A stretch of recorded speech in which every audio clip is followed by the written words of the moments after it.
Alright, let's continue to where we're at. Alright, so let me make this screen bigger. So as you can see, I did all the rest of them. So from where we left off, I did the first song with you, and then I went ahead and done the second song. So what this allows us to do is to click into another part. Like for practice, it allows us to do the outro if we want to, or go back to that bridge, like we do every practice. We can practice a certain spot, all that good stuff. So, a couple more things before I get off, because that's pretty much it. We have one last step that we need to do. Just remember to put these values in correctly. If they're not incorrectly, let me show you what will happen. I can give you an example. What if I put that as in 5 instead of 127? So let's click on this chorus. Let's listen to it.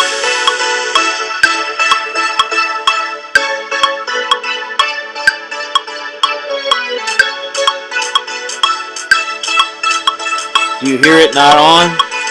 Instrumental. So it'll get back because the next one's on. But if let's say you have a whole row like that, would mess up the entire thing. It would slow down. The tracks would go loopy. So you have to make sure that everything's right, and that's just like adding. So if we double click here, go down here, the follow scene, we can see that that's correct. And if this is not right, that's probably the culprit. That's probably the problem if this is not right. So let's just play around. Let's just say it's that. All right, and you click on it. 1, 2, 3, 4. And it stops. So it's gonna pause before it goes to the next one, and you don't want that. You don't want that, obviously. So if you're having a problem with the track running, it's probably this follow scene. Okay. All right. So let's create the key triggers. But first, let's dress it up just a little bit. So we're gonna add red to this. And I like to put red to where we're going to start the outro, so I'll just do bridge. So for this one, let me minimize this. Minimize. Alright, so for this one is blue. Alright, and then for this one is black. Alright, we can make this bigger. Let me just draw this over just a tad. Alright, and alright, for the outro on this one, we're going to make it blue, and then we're going to go from the chorus on this one, and then this will be white. Alright, now we got to create triggers. So if you go up here to key, we're going to click on that first where we want it to trigger. So that'll be 1. Second song will be 2. Third song will be 3. Very simple, nothing complicated. 4. All right. Now you cannot use the same. You can't use the same trigger for 2 songs. That wouldn't make any sense. So, or the same letter. So make sure cap lux is off. We're just going to do the name of the song, the first letter in the song. So V, L, and then W, from where we want it to start. All right. And you can see if we click 1, 2, 3, 4. We click V, starts the bridge. Alright, if we click 4, just make sure 4 is correct. 2, 3, 4. And so, a couple other things. Okay, let's go ahead and save it. Command save. A couple other things. And what I'd like to do a lot is I have to freeze the tracks. You don't have to worry about this. I only have to worry about this. So that keeps the CPU of the computer from working too hard. So if you look up here in the right hand corner, this is the CPU. So when you have a track running, it's using CPU, it's using your computer to do that. And if that gets too high, these tracks start messing up. So you just have to be careful and you have to watch out for that.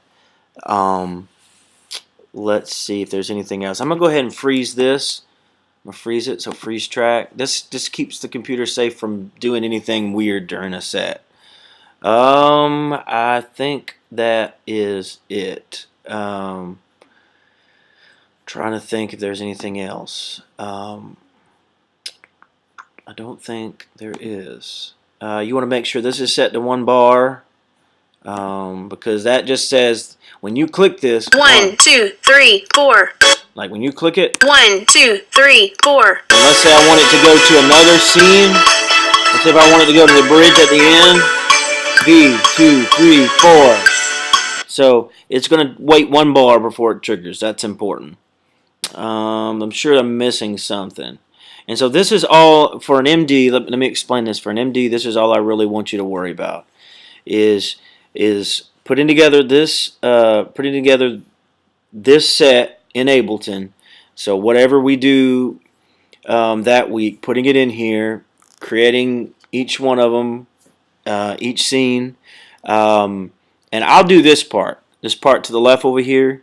I'll put this in, and you let me worry about actually getting the song to this point, because that does take some time as well, but that's a whole different step.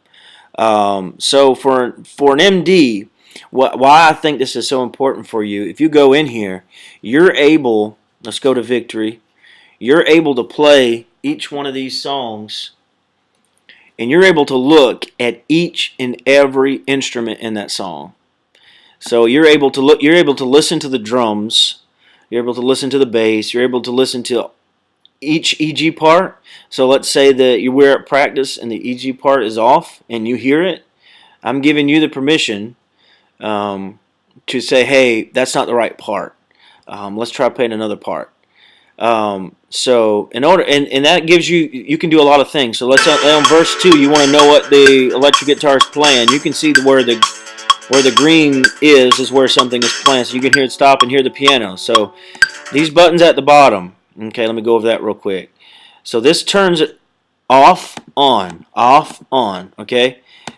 On, off. So if you want to solo a track, just click on this S, but make sure you turn it off, because let's say you did this. You clicked on that, right? Exit out of that and try to play another track. It won't play because you have it soloed. So just make sure. I've done that before. That's just a trick I've learned. But most of the time, if you have something soloed, it'll light up blue. If you see that, it'll light up blue. So anyway, this just allows you to know each part, and that's what a music director's job is to know each part of the song. And that's a lot, and that's why it's so much for me to do, because I have to think about every part of the song. So that means me and you have to work together to make sure we get every part of the song right. We're doing the song justice. Alright guys, we're going to save it one last time, and we're good. Thank you guys for watching, and if you have, I'm sure you have some questions. Oh, and one more thing. Wait till it saves. One more thing. I had to change what a Beautiful Name was in 68, not 69. I know the last video said 69, but it's really 68. Okay, that was the last thing. Alright guys, talk to you later.